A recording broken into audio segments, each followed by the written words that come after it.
Abu Saeed cricket football টুর্নামেন্টে আজকের এই আয়োজকের সম্মানিত সভাপতি উপস্থিত আছেন বাংলাদেশ জাতীয়তাবাদী দল ৮ নং কৈপুর ইউনিয়নের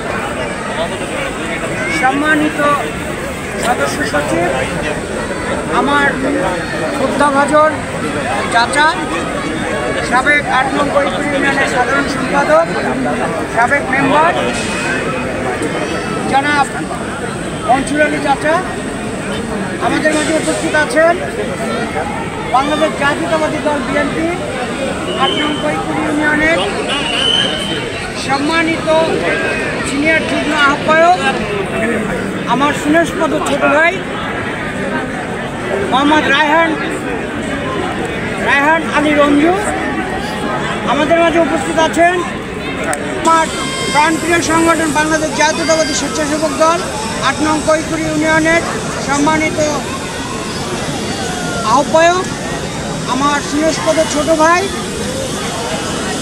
মতলুব সহ প্রতিটি অঙ্গ সংগঠন এবং বিএনপির সকল নেতৃবৃন্দ সকলের প্রতি রইল বাংলাদেশ জাতীয়তাবাদী দল জাতীয়তাবাদী স্বেচ্ছাসেবক দল পীরগাছা উপজেলা শাখার পক্ষ থেকে সংগ্রামী শুভেচ্ছা এবং অভিনন্দন। প্রিয় সাথী বন্ধুগণ, আসলে আমরা 17টি বছর এই বাংলাদেশে কিন্তু আমরা এইরকম কোনো পরিবেশ কিন্তু আমরা পাইছি কি না, আমরা কিন্তু খেলার এরকম পরিবেশ পাইনি।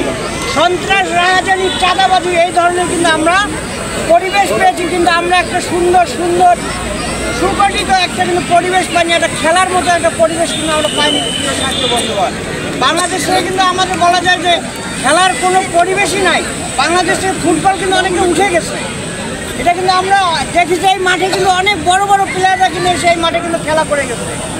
জাতীয় টিমের প্লেয়াররা এই মাঠে এসে কিন্তু খেলা করে গেছে।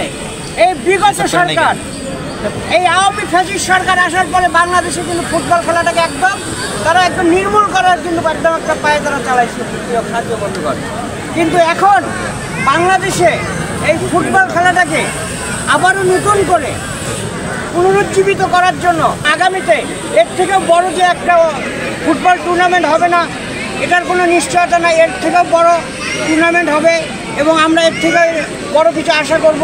এই আশাবাদ ব্যক্ত করে আপনারা সকলেই সুন্দর এবং সুশৃঙ্খলভাবে খেলাটা খেলবেন, যাতে কেউ কোনো প্রকার এখানে অপ্রীতিকর ঘটনা যেন না ঘটে। আপনারা সুশৃঙ্খলভাবে খেলাটা খেলবেন, আমরা সকলে সুন্দরভাবে উপভোগ করব এই আশাবাদ ব্যক্ত করে আমি আমার রেফারি ভাইদের প্রতি আরেকটি কথা বলবো, আপনারা ন্যায়ের সহিত যেটা ন্যায়সঙ্গত আপনারা সেটাই করবেন এবং আপনারা এখানে কোনো প্রকার পার্সিয়ালিটি যেটাকে বলে কোনো পক্ষপাতিত্ব করবেন না। এই আশাবাদ ব্যক্ত করে আমি আমার সংক্ষিপ্ত বক্তব্য এখানে শেষ করছি। খোদা হাফেজ।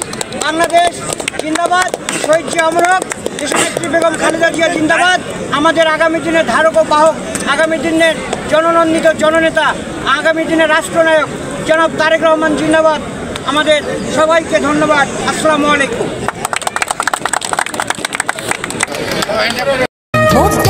তোমার বাপের নাকি করছো ছলা কলা, কিছু বললেই ধরছো যেতে জনগণের গলা। ও দেশটা তোমার বাপের নাকি করছো ছলা কলা, কিছু বললেই ধরছো যেতে জনগণের গলা। মনে রেখো যুদ্ধ করে রক্ত দিয়ে দেশ পেয়েছি, দেশ বাঁচাতে রক্ত দিতে রাজি আছি। মনে রেখো যুদ্ধ করে রক্ত দিয়ে দেশ পেয়েছি, দেশ বাঁচাতে রক্ত দিতে রাজি আছি। ভয় দেখিয়ে হবে না রে কাম, ও বাছারাম, ভয় দেখিয়ে হবে না রে কাম, ও বাছারাম, ভয় দেখিয়ে হবে না রে কাম। ও দেশটা তোমার বাপের নাকি করছো ছলা কলা, কিছু বললেই ধরছো যেতে জনগণের গলা। ও দেশটা তোমার বাপের নাকি করছো ছলা কলা, কিছু বললেই ধরছো যেতে জনগণের গলা। মনে রেখো যুদ্ধ করে রক্ত দিয়ে দেশ পেয়েছি, দেশ বাঁচাতে রক্ত দিতে রাজি আছি। মনে রেখো যুদ্ধ করে রক্ত দিয়ে দেশ পেয়েছি, দেশ বাঁচাতে রক্ত দিয়ে তাকিয়ে আছি, ভয় দেখিয়ে হবে না রে কাম। ও বাছারাম, ভয় দেখিয়ে হবে না রে কাম। ও বাছারাম, ভয় দেখিয়ে হবে না রে কাম। ও দেশটা তোমার বাপের নাকি, করছো ছলা কলা, কিছু বললেই ধরছো যেতে জনগণের গলা। ও দেশটা তোমার বাপের নাকি, করছো ছলা কলা, কিছু বললেই ধরছো যেতে জনগণের গলা। মনে রেখো যুদ্ধ করে রক্ত দিয়ে দেশ পেয়েছি, দেশ দেশ দেশ বাঁচাতে